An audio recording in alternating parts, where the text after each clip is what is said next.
because if there's no yes, then there's no consent. Those things don't just disappear. Everything's now out there and it's permanent. I feel like everybody should consider themselves a feminist. When you're doing something right, then that person notices and you feel like you're glowing. Okay, you're self-conscious. Thank you so much for sitting down and chatting with no us. problem. Do you guys consider yourself feminists, and why? Yeah, I consider myself a feminist because feminism is basically, the understanding of it is that it's like the theory or the movement of finding equality for anyone regardless of gender.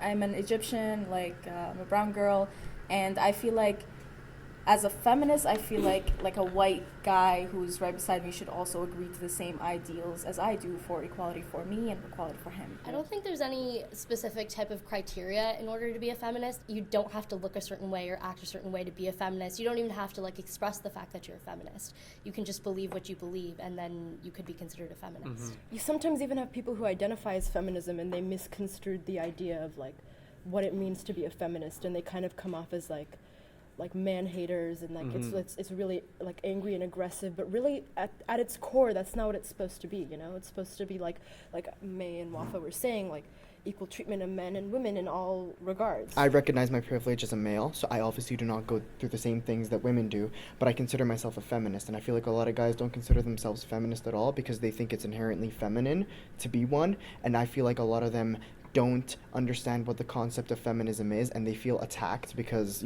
some parts of it is about, dismantling the patriarchy that men have set up for women and for, men not being able to show their emotions as well. So that's why feminism is good for everyone in the sense that it sort of gives a light onto the issues in society, especially when it comes to women. There are stereotypes men feel around feminism that I think makes it hard to join men and women in this movement. You were talking about how it's a big thing with men not being able to show emotion and all that. For sure that's a huge problem, and it's something that isn't addressed enough.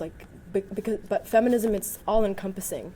It's about treating women equally, but it's also about treating men equally. Mm-hmm. Any superior structure feels threatened and attacked whenever an inferior entity wants a place or a share of what's going on. I don't think I can count how many times I would talk about how important it is for my rights to be equal to someone else's, and they would roll their eyes and they'd be like, oh, there she goes again.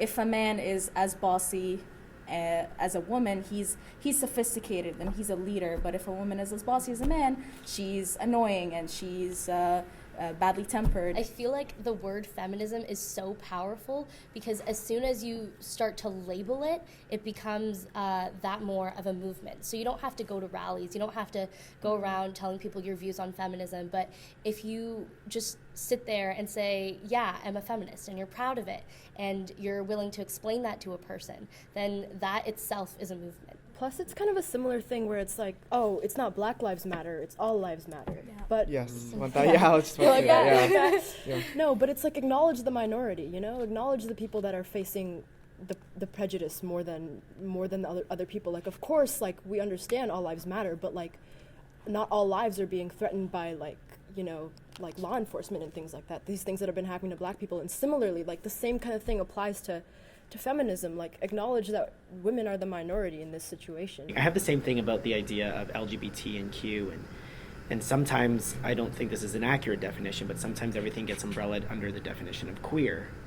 And that concerns me a little bit because I do think that a trans experience is very different than a gay man's experience and a lesbian woman's experience. I mean, there are so many ideas of gender at play here that we can't just put it all under queer. We have to acknowledge everybody's individual experience. Personally, our school is a very unique situation. We're an arts high school. A lot of us are more accepting. We have more open minds. And I feel like that's just the general, feel of our school, and I'm really thankful for that. Teachers do talk about it. We do have discussions about it in class, which is important.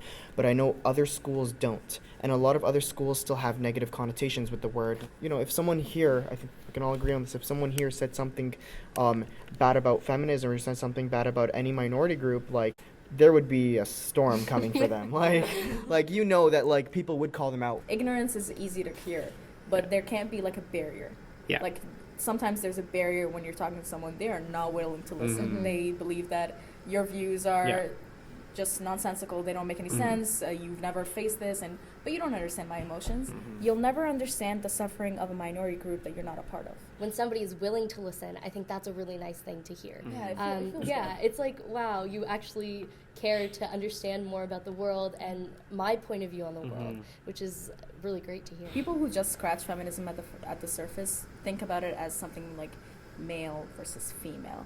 It actually goes way beyond that, like especially with like racial disparity and like where do trans women lie on that hierarchy. Like white women are up there, like they're the ones who are competing with like the equal pay and stuff like that, but where are like black women, where are like Latina women, like and where are trans women on that hierarchy? Let's talk about how race falls into this, how like being part of the LGBT community falls into this. Like I feel like that's an important conversation that we need to have, like after the feminism conversation, the one that only compares to very large groups together. It has been such a pleasure coming back to my old high school and chatting with everybody. Yes, the years have changed, but I feel like the passion in the school has stayed the exact same, and I am so happy to hear that after all of these years, you said if somebody identifies as anti-feminist or somebody goes against somebody we love, we're going to go after them. Like, I love that. I love that. I love that passion is still there. Thank you guys so much. Thank you. Hey guys, join the convo by commenting below. And if you have some questions or need some help and advice on the subject, hit up my pals at Kids Help Phone, and make sure to follow our social at the.tv for tools and resources on the subject. Oh, one more thing. Hit subscribe on this title card.